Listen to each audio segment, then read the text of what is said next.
La Sociedad Argentina de Análisis Político, SAAP, es la asociación civil sin fines de lucro que nuclea politicólogos y analistas políticos de todo el país, vinculados académica o profesionalmente con la ciencia política en cualquiera de sus áreas u orientaciones. Hoy estamos con Diego Pando, que es profesor e investigador de la Universidad de San Andrés, especializado en temas de Estado, administración y políticas públicas. Creo que uno de los temas que siempre, de los cuales más se habla en Argentina y menos se sabe, ¿no? Y hoy vamos a hablar especialmente de servicios públicos, regulación y calidad de la prestación. Uno de los temas claves para entender cómo funciona nuestro país, nuestra democracia. Primero le damos la bienvenida a Diego y gracias por bancarnos y perdón por todo este inicio. ¿Cómo estás, Diego? ¿Qué tal, Franco, Paula, Martín? Un gusto de saludarlos. Buenos días a todos y a todas. Y ante todo, por supuesto, muchas gracias por la invitación. No, gracias a vos y gracias a Martín de Alessandro por hacer posible que tengamos este ciclo con ustedes. Ya este es el segundo año. Diego, así tanto como para romper la cosa, ¿no?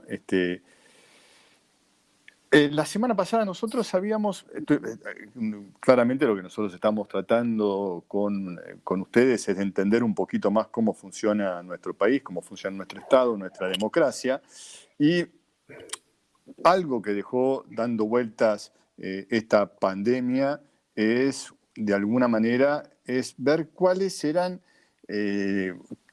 las sociedades que eran sociedades como avanzadas y cuáles eran sociedades un poco retrógradas o llamarlas como las quieras llamar, ¿no? Uh-huh. Y esta pregunta que era justamente vos, la comentábamos con vos ayer, es primero y principal, para arrancar.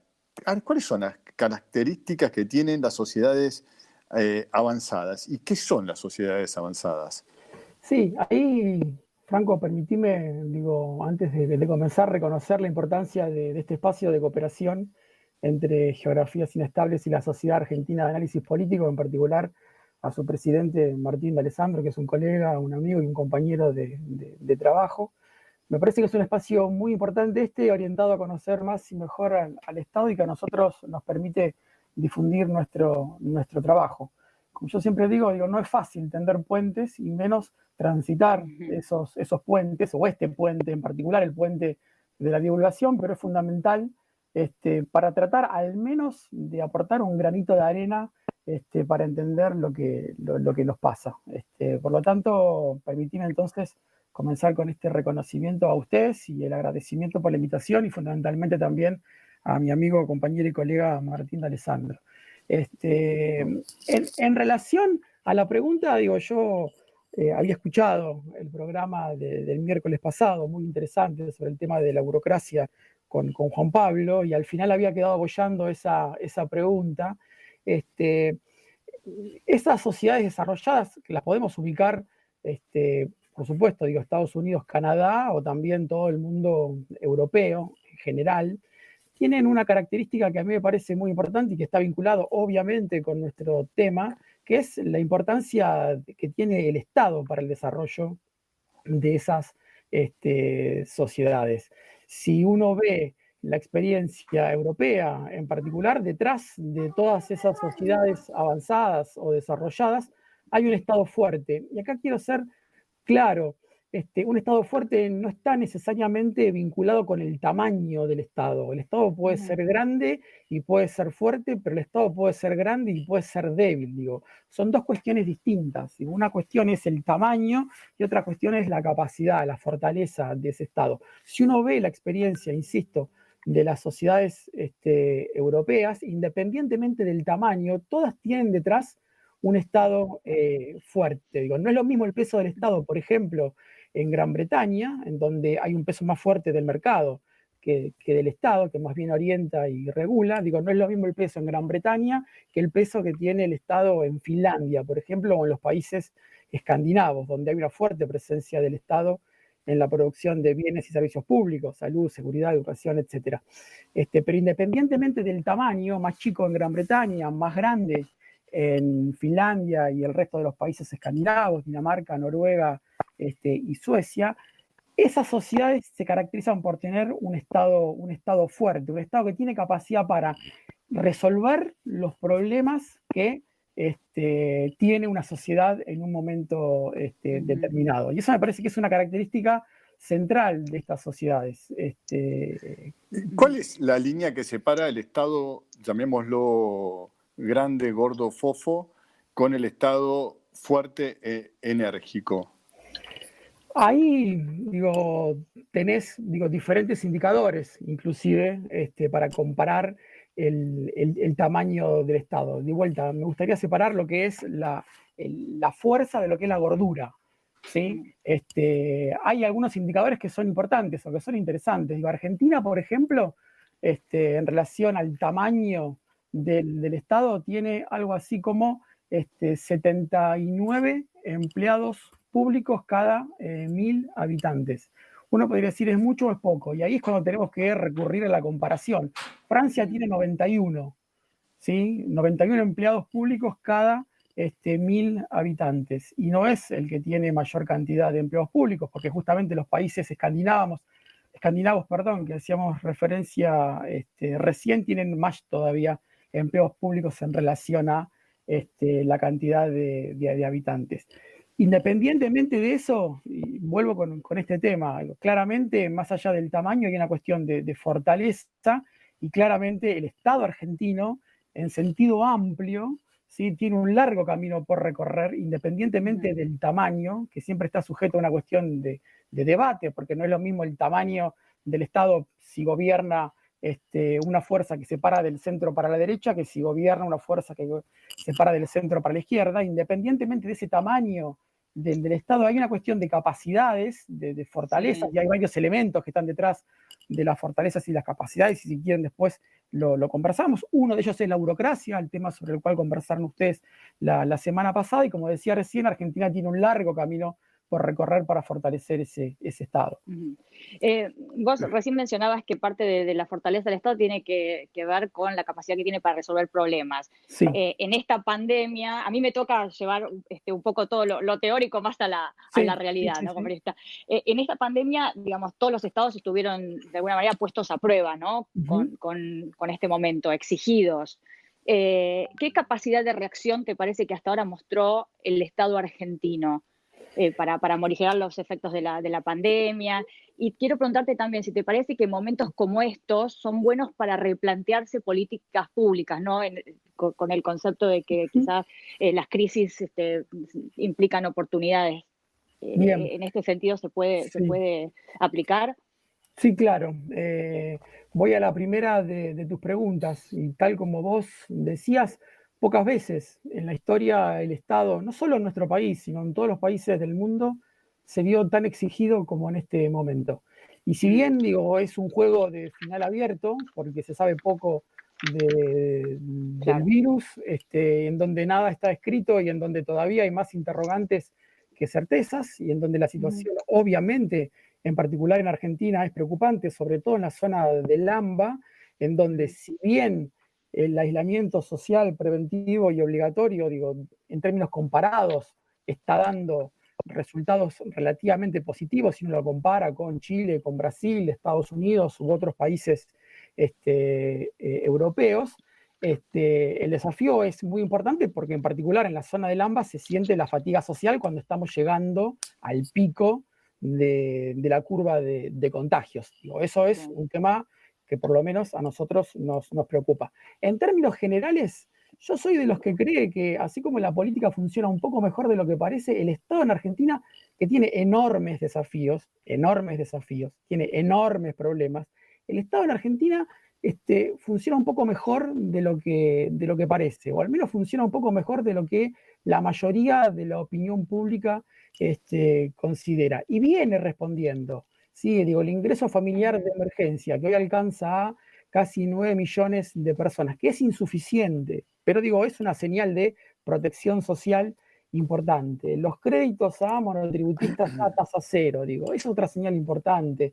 El ATP, ¿no? Esto de pagar salarios a un grupo de empresas, son señales importantes en un contexto, insisto, complejo como el de la pandemia, en el cual además se inserta un contexto particularmente complejo, el del Estado argentino, porque venía bastante complicada la situación económica y social de Argentina en los 2 últimos años. Digo, teniendo en cuenta la pandemia, por un lado, y teniendo en cuenta, digo, el contexto económico y social de los 2 últimos años, y si lo mirás desde una perspectiva más histórica, digo, desde el retorno de la democracia hasta acá, digo, Argentina viene sufriendo varias crisis, 89-90, 2001-2002, y esta, en donde obviamente, digo, el Estado se termina viendo complicado en su accionar. Ujú.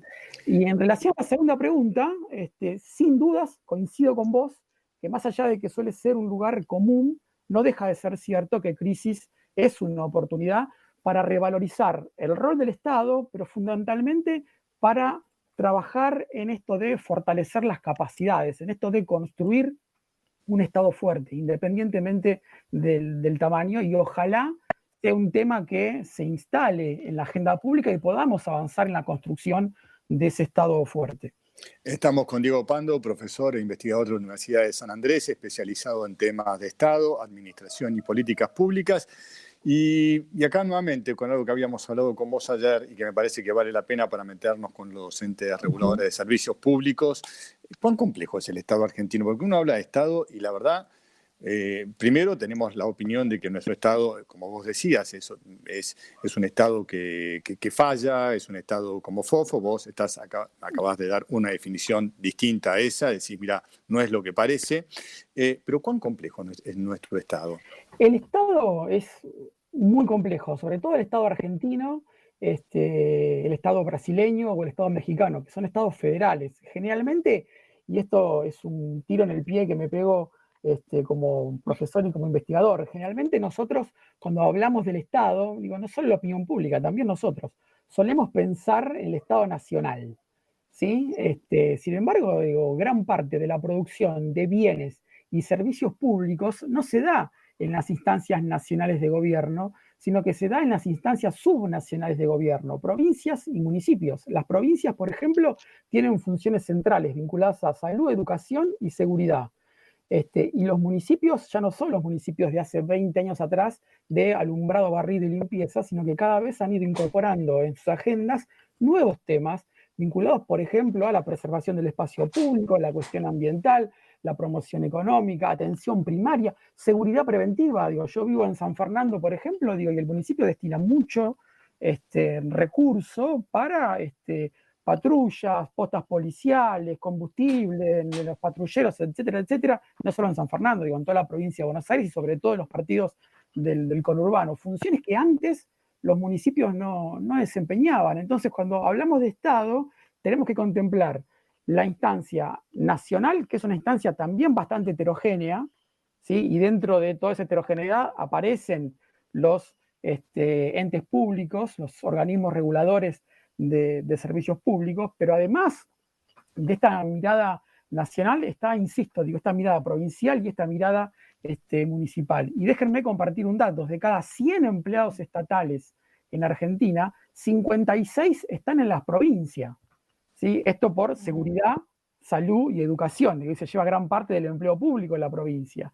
Y el resto se reparte en mitades más o menos iguales entre municipios y entre la instancia nacional. Entonces digo, ahí hay un grado de complejidad importante, y lo que me parece que vale la pena resaltar es que para el ciudadano, para nosotros, el Estado es uno solo. ¿Sí? No me importa si este es un problema de nación, provincia o municipio. Yo quiero que me resuelvan tal problema. Y muchos problemas requieren de la coordinación entre instancias nacionales, provinciales y municipales. Y esa coordinación no es fácil de lograr. No, sobre todo cuando hay distintos signos políticos, ¿no? O partidarios entre los gobiernos de esos estados, digo. Totalmente, totalmente. A eso hay que agregarle la tensión que viene como consecuencia de la política, y como vos bien decís, Paula, hay estados que están gobernados de un signo político, provincias que están gobernadas de otro, municipios de otro, y esa coordinación es todavía más compleja. Yo siempre pongo el ejemplo de la importancia que tiene la jefatura de gabinete de ministros como una especie de director de orquesta, donde no toca ningún instrumento, pero tiene que tratar de lograr que haya coordinación entre las instancias, entre los organismos nacionales, pero también entre organismos provinciales y organismos municipales. Digo, fíjense el caso de la Asignación Universal por Hijo, que es un programa de transferencia condicionada que tiene la responsabilidad central ANSES de ejecutar ese programa, pero al ser una transferencia condicionada, digo, el ciudadano, sujeto portador del derecho, tiene que ir regularmente a un hospital municipal o provincial, ¿sí? A conseguir un certificado de vacunación de sus hijos. Tiene que ir a una escuela, ¿sí? Organismo provincial, a pedir otro certificado, y con esos 2 certificados va a otro organismo, que es ANSES, para como cobrar el 20% restante de esa prestación. Digo, el Estado debiera ser uno solo y debieran viajar los datos, no las personas. Claro. Y muchas veces el Estado no asume el costo de su estructura y de su complejidad, digo, pienso el Estado en sentido amplio, y le traslada ese costo a los ciudadanos, que son como una especie de cadetes del Estado, ¿no? Que piden un papel acá, otro papel ahí, un papel en un organismo público, otro papel en un organismo público, y con esos 2 papeles van a otro organismo público a tener que presentarlos para cobrar, en este caso, el 20% de la transferencia condicionada, con el agravante de que estamos hablando de población vulnerable, el costo del transporte, el costo del tiempo, sí. Muchas veces hay empleo informal, ahí tienen que perderse un día de su trabajo, yendo y viniendo, haciendo de cadetes del Estado. Diego, para meternos ahora en el tema específico tuyo, ¿no? Primero, ¿cuáles son los servicios públicos? ¿Qué sería como, a ver, el contacto casi más directo que tiene, o uno de los más directos que tiene el ciudadano con el Estado? Y como vamos a hablar de la regulación y de la calidad de la prestación, primero meternos, a ver, ¿cuáles son los servicios públicos que tenemos que estar, que más presentes están en la ciudadanía? Y ahí nos metemos, sí, en los entes, los organismos reguladores, los servicios públicos, dentro de este Estado complejo que vos decías, y después hablar un poquito de las características que tienen los servicios públicos, tanto acá como en el extranjero, ¿no? Sí, ahí digo, básicamente, de hecho mi tesis de doctorado hace ya tiempo atrás estuvo relacionada justamente con un análisis comparado del rol de la regulación de servicios públicos en los 4 sectores más importantes, que es el sector de la electricidad, el sector del gas, el sector del agua potable y desagües cloacales, y las telecomunicaciones. Yo trabajé con un horizonte temporal, digamos, con el periodo 90-2001, que hubo cierta estabilidad macroeconómica, haciendo un análisis comparado de cómo los organismos reguladores controlaban a esas empresas. Con una aclaración que me parece que es importante, digo, si uno adopta una perspectiva histórica reciente, de los últimos 30 años, hay diferentes etapas de la regulación. Sí, bueno, de hecho, hay una empresa privada que ya no está más. En el 2006, el gobierno nacional decidió estatizar Aguas Argentina, hoy es AISA. Sí. Estoy pensando en la ciudad de Buenos Aires y en los 24 distritos del conurbano bonaerense. Siguió la regulación fuerte en electricidad y en gas, ¿sí? Ahora, también hubo en telecomunicaciones un brutal desarrollo tecnológico, un desarrollo tecnológico disruptivo que cambió de alguna manera las reglas de juego de la regulación. Miren, yo doy clases con pibes de 18 años, 19 años, que no me creen que en Argentina, en la década de los 80, se vendía una casa con teléfono, que si uno va a los avisos clasificados del diario de ese momento, uno encuentra, vendo casa, 2 dormitorios, living, cocina, cochera y teléfono. Y el teléfono implicaba hasta un 10% más del valor de la casa, porque conseguir un teléfono fijo estamos hablando, ¿no? Me acuerdo patente. Conseguir un teléfono no era sencillo, y más aún, les digo, ustedes tienen clases con profesores, ¿sí?, que a principios de los 80 escribieron una tesis doctoral de 500 páginas a máquina. Si nosotros tuviéramos hoy que escribir a máquina, estaríamos más preocupados por el cómo escribimos que por el qué escribimos. Y sin embargo, y no estoy hablando de 1492, estoy hablando hace 40 años atrás. ¿Sí? Hace 40 años atrás escribíamos a máquina. ¿Sí? Hace 30 años atrás en Argentina se vendía una casa con teléfono. Recién a mitad de las décadas de los 90 irrumpe Internet, irrumpe la telefonía móvil, ¿sí? Y se genera un cambio, lo que hablamos antes, ¿no? Un salto muy disruptivo en materia tecnológica. Yo recuerdo, y mis estudiantes también recuerdan, la llama que llama, ¿sí? Sí. Digo, esa publicidad, digo, hay que contextualizarla, porque en aquel momento una llamada a larga distancia era carísima, ¿sí? Hasta que aparece a principios del 2000 Skype, ¿sí? Que de alguna manera rompe con todo ese monopolio que en particular en Argentina tenían dos empresas, y ahí se produce un salto tecnológico, sobre todo en estas 2 últimas décadas, muy veloz y muy intenso, digo, redes sociales, etcétera. Y de hecho, si hoy, ya termino, discúlpame, digo, si hoy, Sí. digo, estamos conectados por esta plataforma, digo, tiene que ver con este salto tecnológico brutal que venía comentando. Te quería hacer la siguiente pregunta, porque justo nombraste el caso de cuando uno compraba una casa, si tenía línea de teléfono era mucho mejor, muchísimo, valía mucho más la casa, era complicadísimo hacerlo, yo soy de esa generación. Y antes de meternos en algo que tenemos en la cabeza, es que para nosotros en Argentina nuestros servicios públicos son malísimos y las tarifas son muy caras.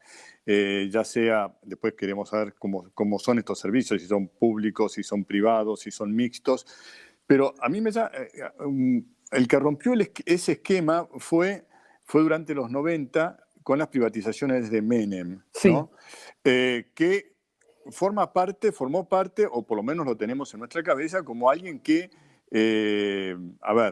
desarmó por completo el Estado. O sea, cuando uno piensa, no importa después la posición que tenga, vos decís, Menem fue en busca de un Estado que él decía que iba a ser un Estado enérgico, muchos, yo por ejemplo considero que debilitó muchísimo la función del Estado, pero se dio esta circunstancia que rompió con el eje, con ese eje y transformó en ciertas cosas a la Argentina en un país que, por ejemplo, ya no importaba si tenías un teléfono en tu casa para que tu casa valga más. ¿Fue así? ¿Cómo fue? ¿Cómo consideras ese periodo a nivel Estado? Ese periodo, solo en términos generales, tiene más oscuros que claros. Como vos bien decís, en el 89-90 hubo un proceso muy veloz y muy intenso de privatizaciones de empresas de servicios públicos y de empresas públicas en general, en los canales de televisión, por ejemplo, o YPF, o Somisa, o El Correo, que no son servicios públicos, pero también entraron dentro de esta ola veloz e intensa de privatización. Me parece importante, yo siempre, los cientistas sociales tendemos siempre a contextualizar todo. Veníamos de una crisis muy fuerte. 88-89 es una crisis muy fuerte, hiperinflación, salida del doctor Alfonsín anticipada del gobierno. La crisis era muy importante y en ese contexto aparece la privatización. De hecho, muchos servicios públicos brindaban o tenían una calidad muy deficiente, ¿sí? Temas de electricidad, por ejemplo, cortes de luz de manera interrumpida durante grandes periodos a lo largo del día. En ese contexto, Menem introduce estas reformas que también tienen claroscuros, porque no es lo mismo lo que pasó en aguas, en aguas argentinas, entre el 93, que fue la privatización, y el 2006, que el gobierno decide terminar con ese contrato, que lo que pasó en electricidad, en donde el servicio en ese momento, mejoró la calidad, o en gas, que también mejoró la calidad. En el caso particular de las telecomunicaciones, o de la comunicación como es ahora, si bien es verdad que estamos hablando de una era totalmente distinta a la actual, eso se debe más que a la política pública o más que a un gobierno, a todo el desarrollo tecnológico. Es una especie de ola que pasa por encima de los gobiernos. Claramente hoy es una ola que a los gobiernos les cuesta mucho regular, controlar, porque las empresas que además son muy concentradas, ¿sí? Y pienso en las grandes empresas, no solamente pienso en las locales, pienso en Google, pienso en Facebook, tienen un poder que en algunos casos desafía incluso el poder de los estados. Facebook no tiene ningún problema en decir quiero llevar Claro. Internet gratis a África, por ejemplo. Y uno a priori pensaría que es una función del Estado. Y sin embargo, los estados africanos no están en condiciones de hacer eso, y Facebook quiere hacerlo a través de globos, ¿no? A través de toda esa tecnología. Bueno, insisto, digo, en el caso particular, todo este desarrollo tecnológico es más como consecuencia de lo que hizo el privado que lo que hicieron los gobiernos. Si bien también es cierto que detrás del desarrollo de Internet estuvo el gobierno, en este caso el gobierno de Estados Unidos. Claro. Lo Ahora, hemos hablado sí, mucho porque hay sí, un libro fantástico de una economista italiana radicada en Claro, Estados Unidos, Mariana Mazzucato. Gracias. Claro. Exactamente. Gracias, parezco loco, yo la nombro. Yo Ese sueño con ella. libro, Sueño con ella. Franco, Sí. es uno de mis libros cabeceras en mi materia, El Estado No, Emprendedor, de por 2014, favor. y lo que muestra es justamente cómo detrás de muchas veces los emprendedores de garage, dice ella, Facebook, Google, etcétera, estuvo el Estado detrás, inclusive financiando el algoritmo madre de Google en el 1998, a través de lo que es el CONICET de Estados Unidos. Y lo que se pregunta ella, y me parece que es una pregunta muy pertinente, ¿de qué manera el Estado se apropia, ¿sí?, a través de los impuestos, de toda esta riqueza que han generado las empresas, sobre todo para hacer frente a grandes desafíos que hoy tienen los estados, como el cambio climático, por ejemplo, o una brutal desigualdad en algunas partes del mundo? Pero el Estado norteamericano no se apropió justamente Se- por tener una política liberal y justamente permisiva en este aspecto. Eso es No, lo que no, exacto, eso es lo que dice ella. Digo, ¿de qué manera el claro, Estado puede, de alguna manera, generar ingresos a través de, cobrarse, exactamente, cobrarse. apropiarse en ese sentido, ¿sí? ¿De qué manera el Estado puede generar a través de impuestos a estas empresas que muchas veces ni siquiera cotizan en Estados Unidos, ¿sí?, porque cotizan en paraísos fiscales? ¿De qué manera se puede apropiar de esa riqueza para tratar de generar ingresos que le permita hacer frente a problemas que, si no los enfrenta el Estado, no los va a enfrentar el privado? Y tenemos el mejor ejemplo en la pandemia, ¿sí? Digo, la pandemia lo que nos muestra es que el rol del Estado es central, porque son los estados los que, por lo menos en esta primera etapa, se están haciendo cargo de, con todas las limitaciones en distintas partes del mundo y en particular en Argentina, se están haciendo cargo de este problema. Paula, estabas por preguntar algo y te interrumpí porque soy hijo único. no.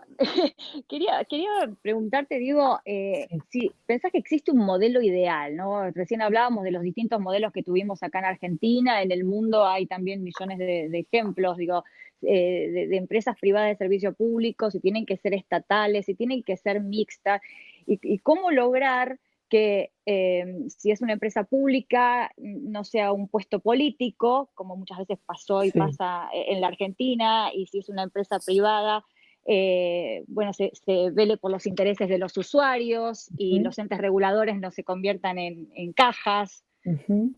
Ahí si uno ve la experiencia internacional, hay de todo. Empresas públicas interesantes, empresas públicas no interesantes, Ajá. empresas privadas, prestadores de servicios públicos que tienen una muy buena calidad de la gestión, y empresas privadas, prestadoras de servicios públicos que no tienen una buena calidad de la gestión. Ahí hay 2 o 3 cuestiones que me parece importante que mencionar. Cuando estamos hablando de empresas privadas, prestadoras de servicios públicos, como puede ser en el caso de Argentina, o en la zona del AMBA, del gas y la electricidad, es muy importante, más allá de lo que pueda hacer el privado, es muy importante la regulación.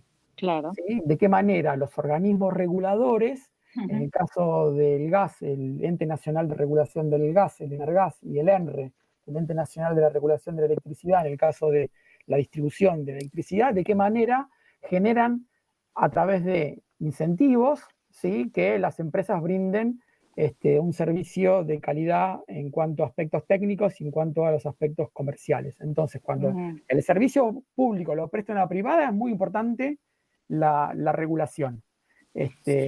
Cuando estamos en mercados como el mercado de las comunicaciones, en donde claramente, digo, es el privado, no solo en Argentina, sino en el mundo, quien gestiona este servicio público, la regulación me parece que es muy importante desde 2 puntos de vista. Uno, para favorecer la competencia, ¿sí? Sí. Digo, la competencia genera incentivos para que las empresas mejoren la calidad del servicio, porque si vos no me lo prestás bien, me voy con el competidor.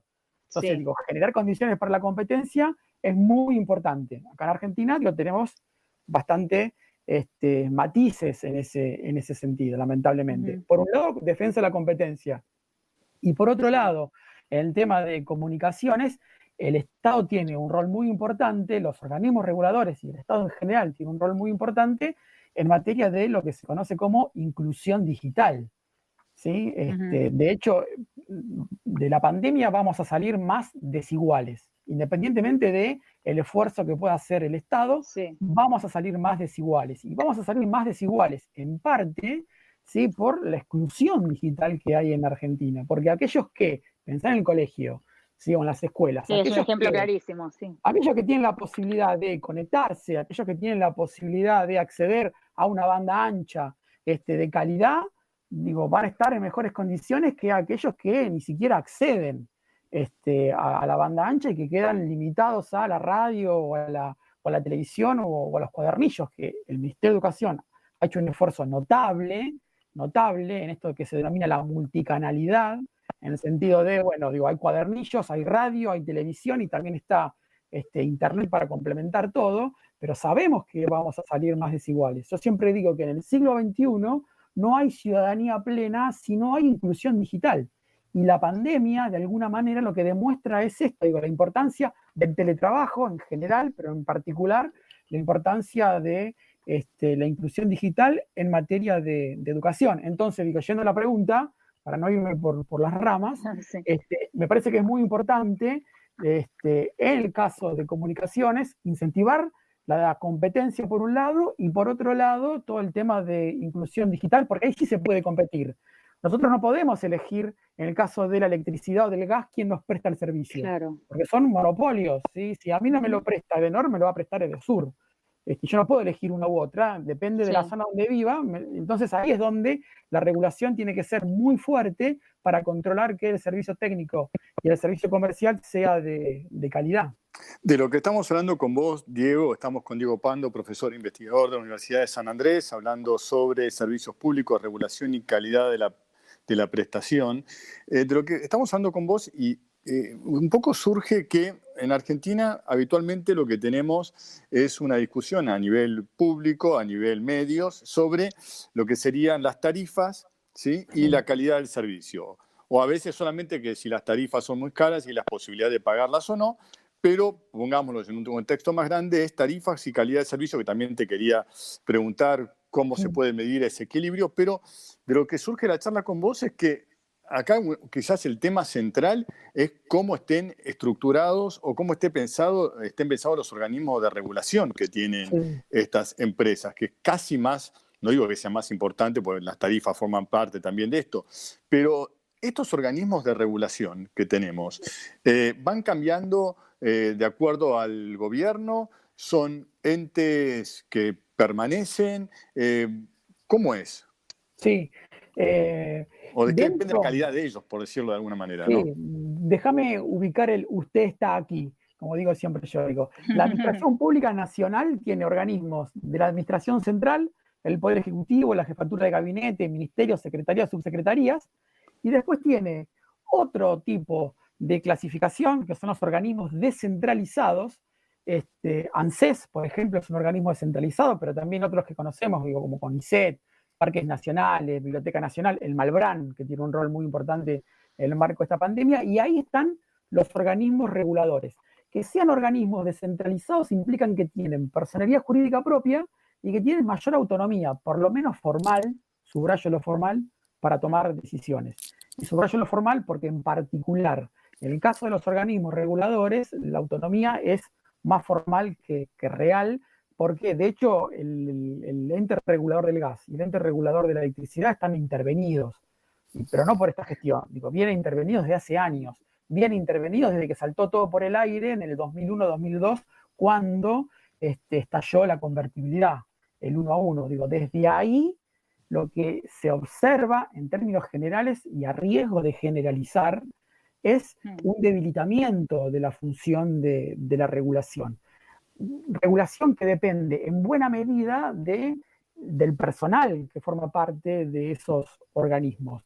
Los directores, por ejemplo, no son designados por concursos, como originalmente estaba previsto en la ley de privatización del gas y de la electricidad, sino que son designados de manera transitoria por el Poder Ejecutivo. Y muchas veces, y esto es un problema que no solamente pasa en los organismos reguladores, sino que pasa en el Estado Nacional en sentido amplio, muchas veces no tienen la formación o no tienen la experiencia para estar al frente de esos organismos. Y eso es un problema porque termina debilitando la calidad de la regulación. Cuando vos tenés un directorio de los organismos reguladores, en donde las personas que lo ocupan están más por criterios político-partidarios que por criterios técnicos, nos encontramos a lo que mencionaba Paula hace un rato, con problemas en términos de conocimiento especializado o memoria institucional. Si cada vez que cambia un gobierno cambian esos funcionarios, probablemente toda la memoria institucional se va con esos funcionarios y el que viene tiene que empezar desde cero, que suele ser uno de los problemas que tenemos en materia de gestión y políticas públicas en Argentina. Entonces, es muy importante para la calidad de la regulación la gestión de las personas, y ahí hay un largo camino por recorrer, no solo en la regulación. Ahora, Diego, en el Estado argentino. Sí.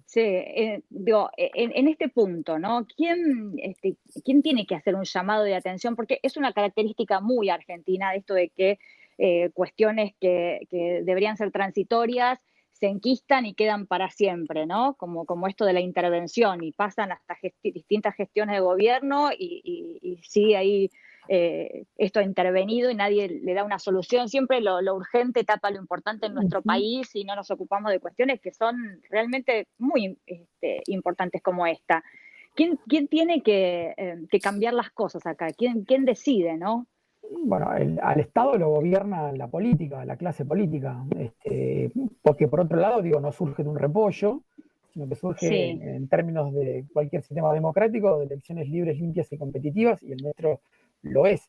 Lamentablemente, en términos generales, este tema de la gestión de las personas no suele ser un tema que ocupe un lugar relevante en la agenda de la política. Nosotros, desde el ámbito académico, junto con ex funcionarios, hemos impulsado un consenso para fortalecer la profesionalización del empleo público, que lo presentamos el año pasado en el Congreso de la SAP, que se hizo en la Universidad Nacional de San Martín, que tiene más de 1000 firmas, en donde planteamos una serie de problemas en materia de empleo público que tienen que ver con la falta de concursos, y ya no estoy hablando solamente de los organismos reguladores, sino en general, falta de concursos, una política de capacitación que no está en sintonía con las necesidades de los organismos, falta de iniciativa de desarrollo de carrera de las personas, precarización del empleo público, hay mucho empleo público que es transitorio, cuestiones salariales,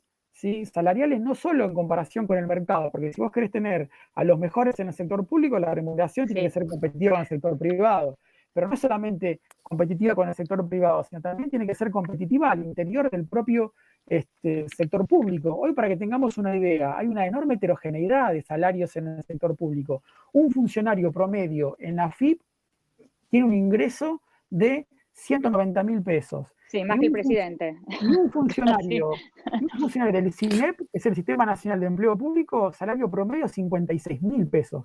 Sí, casi 4 veces más.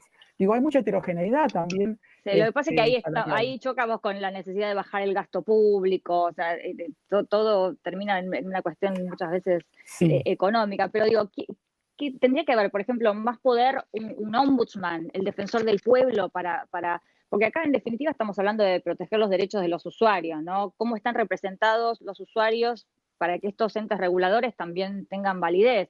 Estoy pensando también, por ejemplo, en las audiencias públicas, que son obligatorias, pero son no vinculantes, ¿no? Entonces terminan un poco en la nada, ¿no? Cuando hablamos de servicios públicos, de la calidad del servicio. Sí, muchas audiencias públicas terminan siendo por la galería, ¿no? Es para el fulbito para la tribuna. Sí, de hecho, en el 2016 se tomó la decisión de, entre comillas, sincerar tarifas, algo que hablaba Franco, la cuestión tarifaria, ¿no? Que hablaba Franco hace un rato, entre comillas, sinceraron tarifas, pero no se pasó por audiencia pública. El tema llega a la Corte, y la Corte lo que dice es, no, pero tienen que hacer audiencias públicas.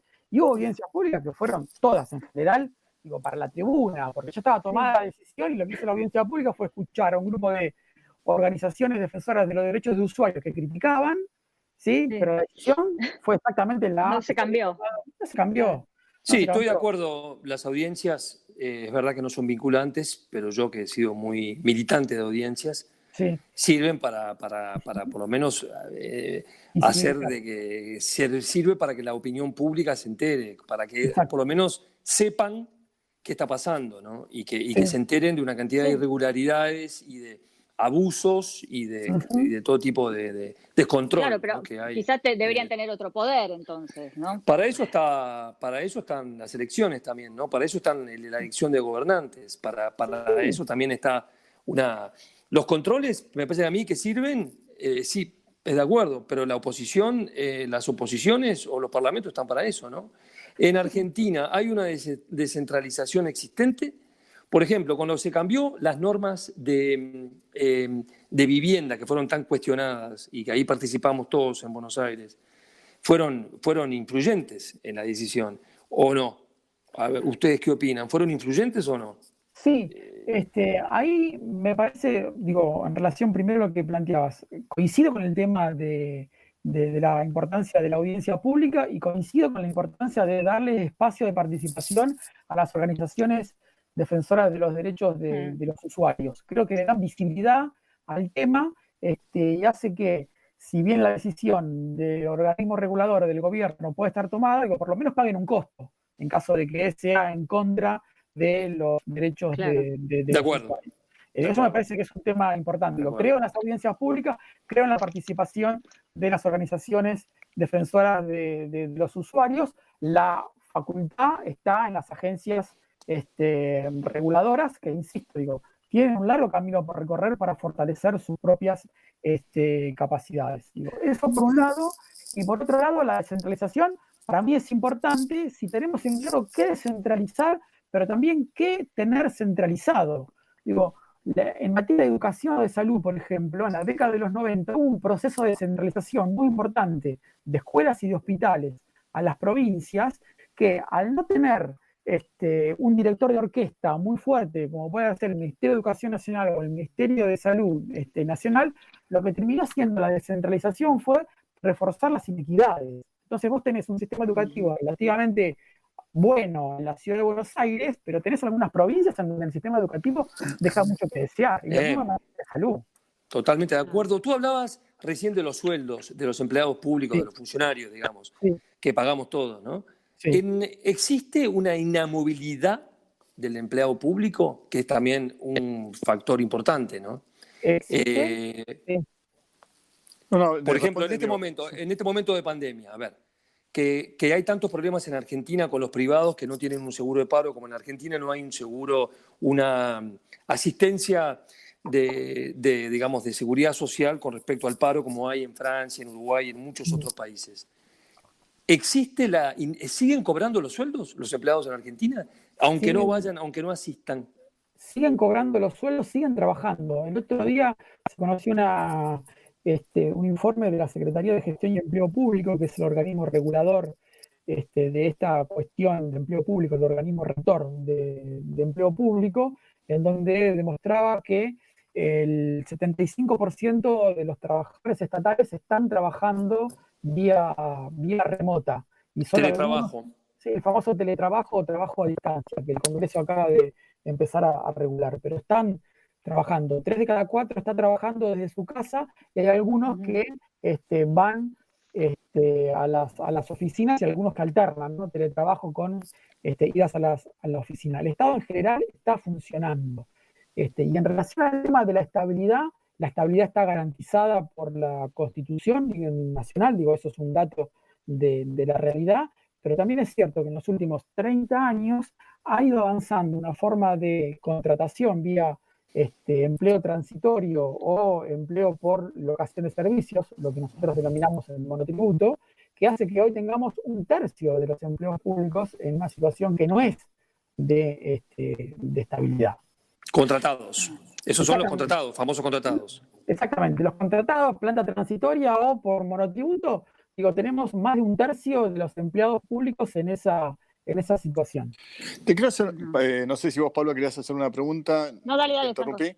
No, volviendo al tema de las tarifas, nos quedó Sí. claro que lo que te preguntaba Paula, el tema de los entes reguladores, es complicadísimo en Argentina porque no se está poniendo el foco ahí y no hay presión de lo que serían en su momento las oposiciones.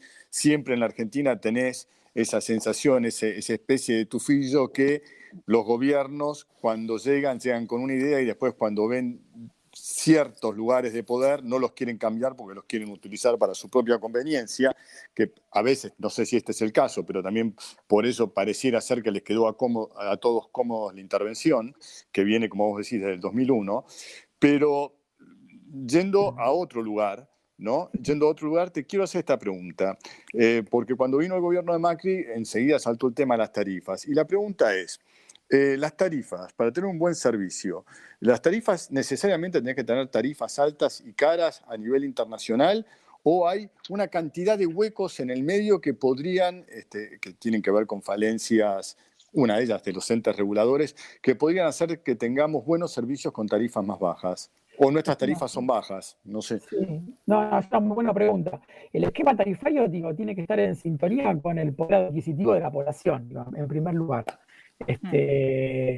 Ahí lo que tenemos son, digo, dos grandes etapas. Una etapa en donde 2002-2015 podemos denominar, en donde como consecuencia de la salida de la convertibilidad, la devaluación de la moneda, lo que hizo el gobierno fue tratar de, a través de los famosos subsidios, contener el incremento tarifario, también para tratar que de alguna manera no se debilitara tanto el poder adquisitivo de las familias. El tema es que se entró en una especie de callejón sin salida, porque era más subsidio, más subsidio, más subsidio, y a finales de 2015 terminamos teniendo una situación donde el precio de la tarifa era irrisorio. Y ustedes acordarán esa discusión en donde todos coincidían que había que salir de ese esquema, porque el Estado no podía seguir subsidiando de la manera en que lo hacía el precio de la tarifa de luz, de gas, pero también de los ferrocarriles o del transporte público en general. Lo que hizo la gestión anterior fue avanzar en entre comillas, sinceramiento tarifario, sobre todo en el 2016 y parte del 2017, que fue, desde mi punto de vista, muy brusco, digo, hubo incrementos tarifarios del 2000%, digo, pienso en electricidad, y casi que nos fuimos de un extremo al otro, con el agravante de que, digo, hubo una mejora, porque no hubo los cortes que habían en el pasado, pero esa mejora no estuvo en sintonía con el esfuerzo que hacíamos todos para pagar las tarifas. Y eso que era gradualismo. Y eso que era gradualismo, ¿sí? Justamente que era gradualismo, pero fue un gradualismo que nos dolió a todos, y no solamente a nosotros como usuarios residenciales, digo, pienso en una pequeña y mediana empresa, ¿sí? Que de repente pagaba 5.000 pesos de luz y pasó a pagar 30.000 pesos de luz. Había que reducir los subsidios, sí, porque era irrisorio lo que se pagaba en el 2014-2015 por la luz o por el gas, pero habría que haber ido en un esquema un poco más gradual del que lamentablemente se fue. Diego, bueno, te quiero decir que se nos fue el programa y la verdad que con vos nos hubiese quedado, pues sos muy claro explicando temas neurálgicos que están en permanente, a ver, en la boca de todos los días, pero como suele pasar, por lo menos digo en Argentina, porque somos argentinos, los tenemos en la boca al estilo partido de fútbol, Boca contra River, en nuestro caso sería San Lorenzo contra Huracán, porque acá es San Lorenzo Huracán en este programa, pero bueno, da para desmenuzarlo muchísimo más porque uno tiende a atacar o a criticar ciertas cosas y realmente el nudo por donde pasa el problema, por lo que vemos contigo y lo que vemos a lo largo de las charlas con ustedes de la SAP, pasa por otro lado, ¿no? Es como Es casi más complejo, ¿no? es mucho más complejo y atacamos mal los lugares, digamos, ¿no? Yo iba a decir eso para cerrar. Digo, es muy complejo gestionar el Estado. Es muy complejo gestionar el Estado. Y les agradezco a ustedes, la verdad que me hicieron sentir muy, muy cómodo, Paula, Franco, Martín. Y me parece que, de vuelta, cierro como empecé. Me parece muy importante este espacio para tender puentes y transitar este puente, sobre todo del ámbito académico, de divulgar ideas y tratar por lo menos de aportar un granito de arena para entender un poco más qué es lo que Fundamental. Última pregunta. Última Sí. pregunta. ¿Puedo, Franco? Sí. Respuesta de 1 minuto y podés. Dale. ¿Cuál es el país de América Latina con un mejor servicio público? Decile Uruguay. Decile El más Uruguay. Uruguay, eficiente. está No, buscando no, eso. Decile Uruguay, Diego. Estoy esperando para, eso. no estoy. Uruguay. No, Uruguay. vamos, esa estaba. No estoy. Bueno, te conocemos, Martín. No, fishing, no estoy fishing for compliments. Gracias, muchas gracias. No, la experiencia uruguaya es una experiencia muy interesante, pero de vuelta, como les dije en algún momento, yo soy cientista social y hay que contextualizar. Una cosa es gestionar Uruguay, ¿sí? Claro. Y otra cosa es gestionar un bicho como Argentina, Brasil y México. No digo que sea Uruguay sencillo, lo que digo es, Argentina tiene 44 millones de personas, un federalismo muy particular, en donde me parece que es importante entender eso, porque si no, no se entiende la complejidad de gestionar el Estado. Pasa lo mismo Claro. con Chile. Digo, Chile y Uruguay son dos experiencias interesantes, pero que hay que contextualizarlas porque tienen un tipo de federalismo muy diferente al federalismo que efectivamente existe en México, Argentina y Brasil. Dicho Querido- esto, Uruguay yo es un país que reconozco por la gestión pública. Grande, muchas gracias. Diego, Paula, Martín, se nos fue en serio el programa. Me está No, gritando muy- Jorge. Sí, Jorge, imagino. terminen. Me dicen, Muy terminen. importante este Termina. programa, Tiene muy que volver. importante. Lo tenemos Tiene que que volver a volver. convocar a Tiene que Voy a Uruguay. volver. Cuando me inviten vuelvo. Muchas gracias. Tema. A ti. Gracias. Bueno, un placer.